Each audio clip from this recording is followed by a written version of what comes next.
ओम गंग गणपतये नमः। बुद्धदेव की जय। अन्नपूर्णा माता की जय। पहले हम सुनेंगे श्री गणेश जी की कथा, बुद्धदेव की कथा, उसके बाद बरकत देने वाली मां अन्नपूर्णा की कथा।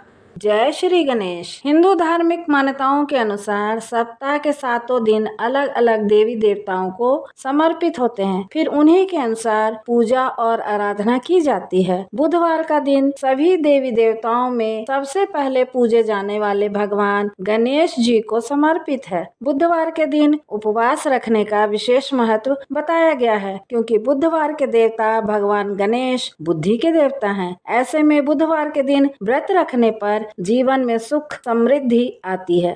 एक बुढ़िया थी, वह बहुत ही गरीब और दृष्टिहीन थी। उसके एक बेटा और बहू थे।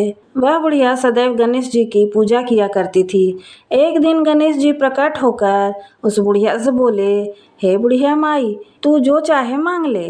बुढ़िया बोली, मुझसे तो मांगना ही नहीं आता प्रभु, कैसे और क्या मांगू। तब गणेश जी बोले, अपने बहू बेटे से पूछकर मांग ले। बुढ़िया ने अपने बेटे से कहा, गणेश जी कहते हैं तू कुछ मांग ले, बता मैं क्या मांग लूं। पुत्र ने कहा, माँ तू धन मांग ले। बहू से पूछा तो बहू ने कहा, नाती मांग ले। तब बुढ़िया ने सोचा कि ये तो अपने अपने मतलब की बातें कर रहे हैं। अतः उस बुढ़िया ने पड़ोसियों से पूछा तो उन्होंने कहा, बुढ़िया तू तो थोड़े ही दिन जिएगी, क्यों तू धन मांगे और क्यों तू नाती मांगे। तू तो अपनी आंखों की रोशनी मांग ले, जिससे तेरी जिंदगी आराम से कट जाए। इस पर श्री गणेश जी से बुढ़िया बोली, हे प्रभु, यदि आप प्रसन्न हैं तो मुझे 9 करोड़ की माया दें, निरोगी काया दें, अमर सुहाग दें, आँखों की रोशनी दें, नाती दें, पोते दें और सब परिवार को सुख दें और अंत में मोक्ष दें। यह सुनकर श्री गणेश जी बोले, हे बुढ़िया माई, तुमने तो हमें ठग लिया। फिर भी जो तुमने मांगा है वचन के अनुसार सब तुम्हें मिलेगा। यह कहकर श्री गणेश जी अंतर्ध्यान हो गए। उधर बुढ़िया माँ ने जो कुछ भी मांगा था वह सब कुछ श्री गणेश जी ने उन्हें दे दिया। हे गणेश जी महाराज, जैसे आपने उस बुढ़िया माँ को सब कुछ दिया वैसे ही हमको भी देना। कथा कहने वाले को, कथा सुनने वाले को और कथा सुनकर हुंकारा भरने वाले सभी को देना। जय श्री गणेश। पौराणिक कथा के अनुसार एक पुरुष का नया नया विवाह हुआ था। विवाह के 2 दिन बाद उसकी पत्नी मायके चली गई। कुछ दिनों के बाद वह पुरुष भी अपनी पत्नी को लेने उसके ससुराल चला गया। बुधवार को जब वह पत्नी के साथ लौटने लगा तो ससुराल पक्ष के लोगों ने उसे रोकने का प्रयत्न किया कि विदाई के लिए बुधवार शुभ नहीं होता है, लेकिन वह नहीं माना और पत्नी के साथ चल पड़ा। नगर के बाहर पहुंचने पर पत्नी को प्यास लगी। पुरुष लोटा लेकर पानी की तलाश में चल पड़ा। पत्नी एक पेड़ के नीचे बैठ गई। थोड़ी देर के बाद पुरुष पानी लेकर वापस लौटा तो उसने देखा कि उसकी पत्नी किसी के साथ हंस हंस कर बातें कर रही है और उसके लोटे से पानी भी पी रही है। उसको यह सब देखकर क्रोध आ गया। वह निकट पहुंचा तो उसके आश्चर्य का ठिकाना न रहा, क्योंकि उस आदमी की सूरत उसी की भांति थी। पत्नी भी देखकर सोच में पड़ गई। इसी बीच दोनों पुरुष झगड़ने लगे। वहां भीड़ इकट्ठा हो गई और राजा के सिपाही भी आ गए। हम शक्ल आदमियों को देख वे भी आश्चर्य में पड़ गए। उन्होंने स्त्री से पूछा कि उसका पति कौन है। वह किंग कर्तव्य विमूढ़ सी हो गई। तब वह पुरुष शंकर भगवान से प्रार्थना करने लगा, हे भगवान, हमारी रक्षा करें, मुझसे बड़ी भूल हुई। मैंने सास ससुर की बात नहीं मानी और बुधवार को पत्नी को विदा करा लिया। मैं भविष्य में ऐसा कदापि नहीं करूँगा। जैसे ही उसकी प्रार्थना पूरी हुई, दूसरा पुरुष अंतर्ध्यान हो गया। पति पत्नी सकुशल अपने घर पहुंच गए। उस दिन के बाद से पति पत्नी नियम पूर्वक व्रत रखने लगे। अन्नपूर्णा माता की जय। मां अन्नपूर्णा माता के महाव्रत की कथा। एक समय की बात है, काशी निवासी धनंजय की पत्नी का नाम सुलक्षणा था। उसे अन्य सब सुख प्राप्त थे, केवल निर्धनता ही उसके दुख का एकमात्र कारण थी। यह दुख उसे हर समय सताता रहता था। एक दिन सुलक्षणा पति से बोली, स्वामी, आप कुछ उद्यम करो तो काम चले। इस प्रकार कब तक काम चलेगा? सुलक्षणा की बात धनंजय के मन में बैठ गई और वह उसी दिन विश्वनाथ शंकर जी को प्रसन्न करने के लिए बैठ गया और कहने लगा, हे देवादिदेव विश्वेश्वर, मुझे पूजा पाठ कुछ नहीं आता, केवल मैं आपके भरोसे बैठा हूँ। इतनी विनती करके वह 2-3 दिन तक भूखा प्यासा बैठा रहा। यह देखकर भगवान शंकर ने उसके कान में अन्नपूर्णा अन्नपूर्णा अन्नपूर्णा इस प्रकार 3 बार कहा। यह कौन है?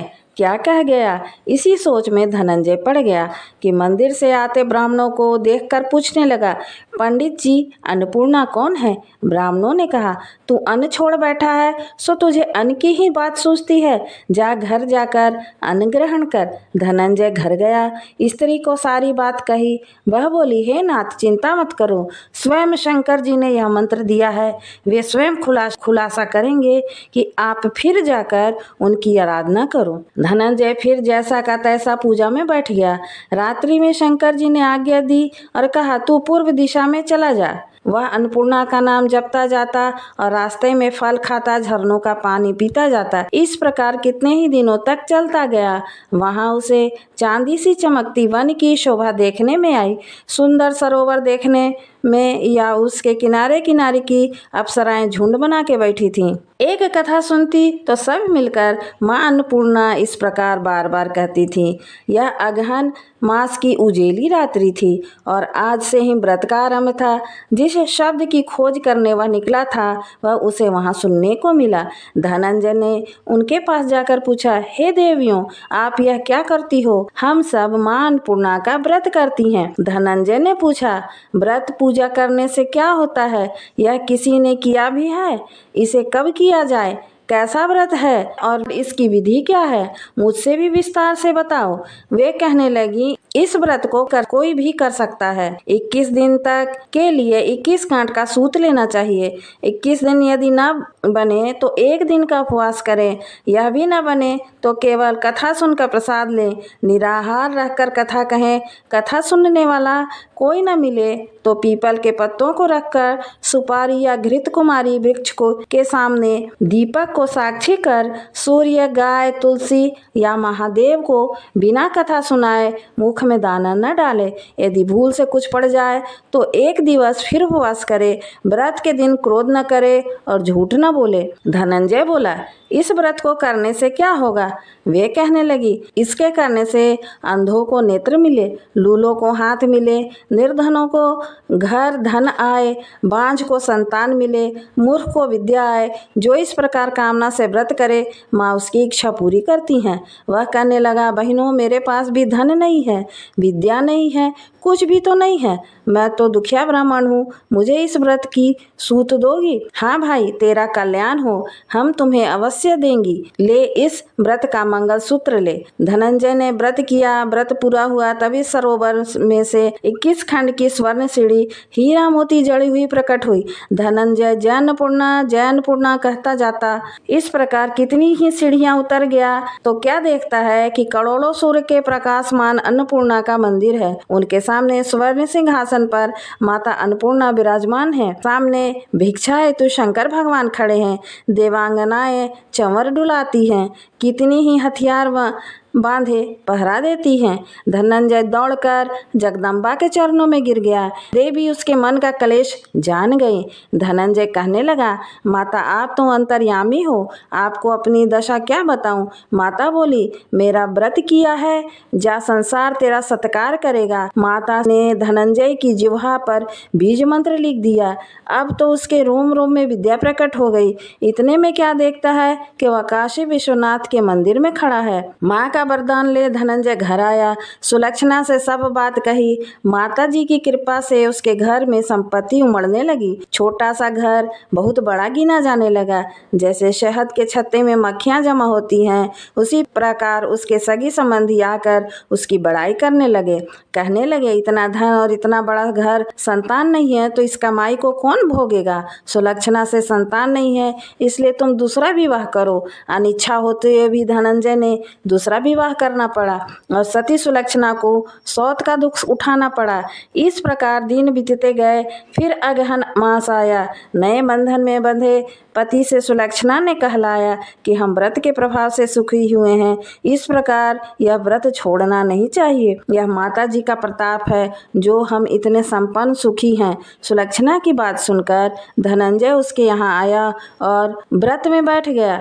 नई बहू को इस व्रत की खबर नहीं थी। वह धनंजय के आने की राह देख रही थी। दिन बीतते गए और व्रत पूर्ण होने के 3 दिवस बाकी थे कि नई बहू को खबर पड़ी। उसके मन में ईर्ष्या की ज्वाला दहकने लगी। सुलक्षणा के घर जा पहुंची और उसने वहां भगदड़ मचा दी। वह धनंजय को अपने साथ ले गई। नए घर में धनंजय को थोड़ी देर के लिए निद्रा ने आ दबाया।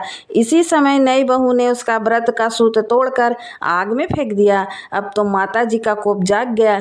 घर में अकस्मात आग लग गई। सब कुछ जलकर खाक हो गया। सुलक्षणा जान गई और पति को फिर अपने घर ले आई। नई बहू रूठकर पिता के घर चली गई। पति को परमेश्वर मानने वाली सुलक्षणा बोली, नाथ घबराना नहीं, माता जी की कृपा अलौकिक है। हे पुत्र को पुत्र हो जाता है पर माता को माता नहीं होती।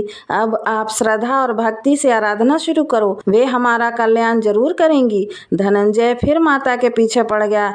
फिर वही सरोवर सीढ़ी प्रकट हुई। उसमें मां अन्नपूर्णा कहकर वह उतर गया। वहां जा माता जी के चरणों में रुदन करने लगा। माता प्रसन्न हो बोली, यह मेरी स्वर्ण की मूर्ति ले, उसकी पूजा करना, तू फिर सुखी हो जाएगा। जा, तुझे मेरा आशीर्वाद है। तेरी स्त्री सुलक्षणा ने श्रद्धा से मेरा व्रत किया है, उसे मैंने पुत्र दिया है। धनंजय ने आंख खोली तो खुद को काशी विश्वनाथ मंदिर में खड़ा पाया। वहां से फिर उसी प्रकार घर आया। सुलक्षणा के दिन चढ़े और 4 महीने पूरे होते ही पुत्र का जन्म हुआ। गांव में आश्चर्य की लहर दौड़ गई। इस प्रकार उसी गांव के निसंतान सेठ के पुत्र होने पर उसने माता अन्नपूर्णा का मंदिर बना दिया। उसमें माता जी धूमधाम से पधारी, यज्ञ किया और धनंजय को मंदिर का आचार्य का पद दे दिया। जीविका के लिए मंदिर की दक्षिणा और रहने के लिए बड़ा सुंदर भवन दे दिया। धनंजय स्त्री पुत्र सहित वहां रहने लगा। माता जी के चढ़ावे में भरपूर आमदनी होने लगी। उधर नई बहू के पिता के घर डाका पड़ा, सब लूट गया। वे भीख मांग कर पेट पालने लगे। सुलक्षणा ने यह सुना तो उन्हें बुला भेजा, अलग घर में रखा और उन्हें अन्न वस्त्र का प्रबंध कर दिया। धनंजय, सुलक्षणा और उसका पुत्र माता जी की कृपा से आनंद से रहने लगा। माता जी ने जैसे इनके भंडारे भरे वैसे सबके भंडारे भरना, हम पर भी कृपा करना। जय मां अन्नपूर्णा, जय मां अन्नपूर्णा, जय मां अन्नपूर्णा।